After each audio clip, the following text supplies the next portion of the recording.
What's going on, Babylonians? It's me, Songs of Rays, and today we are doing another The Finals video to bring to you, and today we're going to be having a look at one of my favourite weapons that currently exists.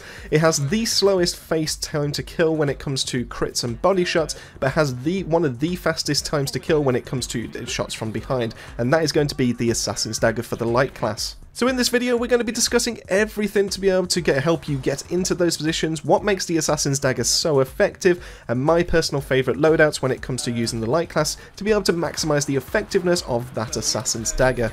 But with all that out of the way, make sure to subscribe on the video, make sure to drop a like, and let's get right into it.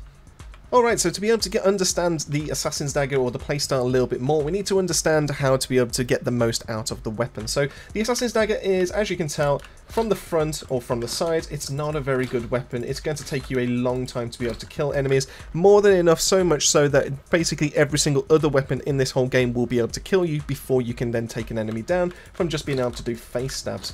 Now, what makes the Assassin's Dagger so much better than this, and what makes it, it's kind of its defining trait, is the fact that it is an instant kill from behind if you are able to stab either the light or a medium class, and then when it comes to a heavy, you take them down to so much little health that pretty much any other form of damage after that will pretty much finish them off.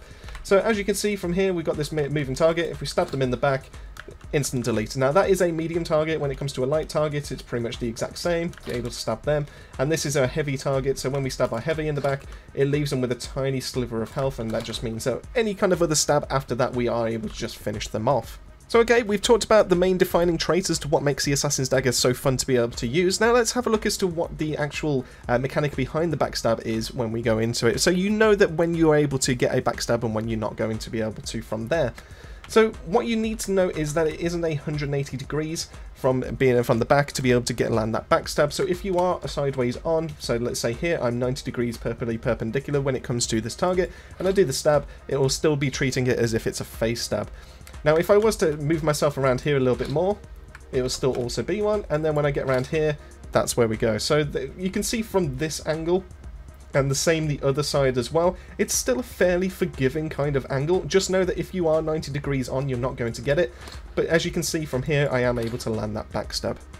And just to show it's not a fluke, what I'm going to do is show you from the other side here, so therefore, as you can see, anywhere in this kind of radius will be a backstab, so that's quite a lot of degrees for us to be able to play with. Now, unfortunately, it doesn't have a mechanics like Team Fortress 2 has, where the spy is able to instantly just change its attacking stance, or it does a different animation when it comes to the knife, to let you know that you are going to get a backstab like that. It would be nice if that did get added in, so hopefully that's something that could be added in for the final launch.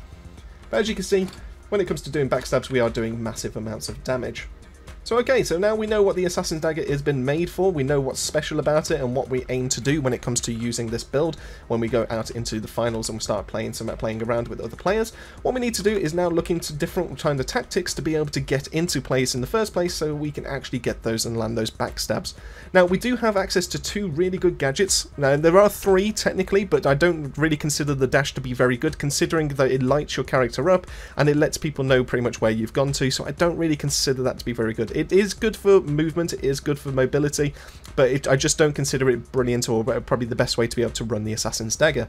So what we do have instead is we have access to invisibility. Now invisibility is kind of like a draining meter, and every single time you activate it, it takes off a chunk of your bar, so that you can't just keep spanning it over and over and over again, anything like that, just to be able to get away with just using the confusing kind of mechanics as to where I'm blinking in and out of. Now fortunately this is one of the meters, but because it is a bar, it means that you have to just manage it as a resource, so therefore it's not a case of you use it one and done and then you have to wait 15-20 seconds for it to come back. You can literally just toggle it on and off as you go about and as you run about, just so you get yourself into those kind of positions, and it should be something that's always ready. So what you can do is use this, use the distractions of your other teammates to be able to get behind it. As soon as you either go to swing and you try to chuck any kind of gadget, or if you take any points of damage yourself, that invisibility will instantly decloak you, and that means that you're now going to be perfectly visible. Another interesting tactic when it comes to the invisibility is if you are looking over, say, one of the cash out boxes, what you can do is just use it to be able to hide in a corner, and when you are stood completely still with the invisibility, you are completely invisible, so there's no way of the enemies being able to track you, whereas if you are using it and you're moving around, you become a little bit more visible to the eye, so players can actually track your movements when you go about. Other things we have access to are going to be the grapple. Now the grapple is really good for being able to get around for mobility. And as you can see, it can get you into some really nice places. The increased speed is insane, but using it for verticality to be able to get yourself around is also really nice. So you can use something like this, and you can just land up here, and then obviously you can then drop down on some unsuspecting target to be able to then land that backstab. So I do like the grappling hook. I think it's really nice just to be able to get around, and really good for mobility. And like I said, it comes into play on more vertical maps. So if you are looking at more verticality like Soul or something like that, then this could be the way to be able to go. That being said though, I do think invisibility is better. One, because it works inside of buildings, and two, it doesn't require any kind of like vertical surface or anything like that to be able to get the most out of it. And it allows you to be able to get in behind enemies, so you can actually then start moving around and then just land that backstab and just get out. It's a great tool for getting in, it's a great tool for getting out. Okay, so we've talked about abilities, so let's talk about gadgets that can really help. So first up we have the smoke grenade. The smoke grenade is really, really good for being able to do that, because it covers your entrance in and it covers your entrance out, and it causes a nice bit of chaos. So you can use your cloaking ability to be able to get in and be able to get out, and it covers more visibility for the enemy team, so should you need to be able to get in or be able to get out as well. It's also great for your team if you are trying to push, or if you're trying to cause a little bit of havoc inside of a cache room, so I do recommend that smoke grenades is probably one of the better equipments to be able to go with this kind of loadout. On the side note of that, we do have the gas grenade. Now the gas grenade is really good for being able to, once again, cover visibility and everything like that, but it also covers a little bit of damage as well, so it causes a little bit more chaos. As you can see, it's not as effective as the smoke grenade, because the smoke grenade is designed for this purpose, but it does make it a little harder to be able to see. So compare that with the translucent effect of your moving when you're using invisibility. It should make it a little bit easier for you to be able to approach on certain enemies, in case your smoke grenades are on cooldown. One thing to note though, with the gas grenade though, that if you do push straight through that cloud and you do take a little bit of self damage from it, it will instantly decloak you, making you very visible to the enemy team. So as you can see here, fully cloaked, and now I'm instantly visible again. So just bear that in mind, but that you can feel free to be able to use it to be able to get out again, but definitely it's something worthwhile to be able to keep in mind when you are making those pushes. And next up for gadgets that I do think are really, really useful is going to be the breaching charge. Now the reason why is because if you are, like for example, you're trying to get in through this doorway, but you've got an enemy team covering it from several angles, you're not going to be able to get away with using your invisibility to be able to get through there. So what you can do instead is to be able to use your breaching charge, and you can make your own entrance to be able to get in.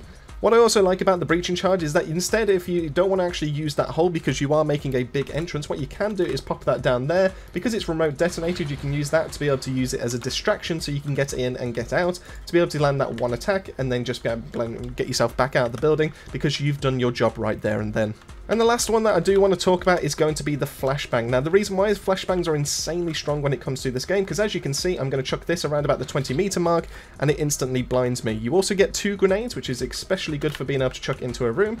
And what you can do is use this as a way to be able to find your way into and out of a scenario. So if you know that there's some enemies inside a room, chuck a flashbang in. As soon as you've chucked it, look away, and then you can carry on running and use your invisibility to be able to get in there, and then be able to get at least 1 or 2 picks off from that.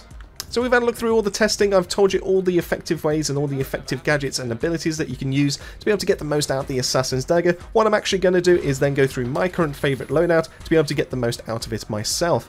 Now, I do like to be able to pair this with invisibility. Invisibility is such a great ability, always being able to have it, if you manage it effectively, always being able to have it off cooldown and to be able to use it to be able to get into and out of fights efficiently so that you don't sacrifice your life. On top of that, we also have smoke grenades to be able to conceal myself, so I can make that getaway, or I can use it to be able to create some chaos inside of a room.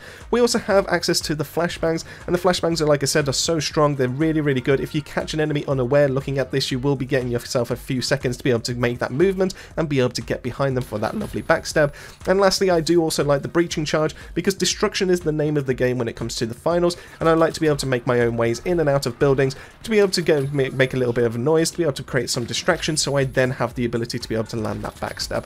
Let me know in the comment section down below, how have you been finding the Assassin's Dagger? Is it something that you've tried out, or is it something that you're now going to give it a go? If you have already given it a go, let me know your combo when it comes to equipment and abilities in the comment section down below. I'd love to see if you match what I do, or if there's something else that you do, something completely entirely different, or how you've managed to find it. I'd especially love to be able to hear from some people that use the grappling hook, to be able to get some mobility out of it and to be able to swing your way into those backstabs. Massive thank you for making your way to the end of the video. Massive thank you to the Babylonian family, as always, for their continued support. And that just leaves me to say, keep yourself safe, keep yourselves well, and I'll see you all on the next video.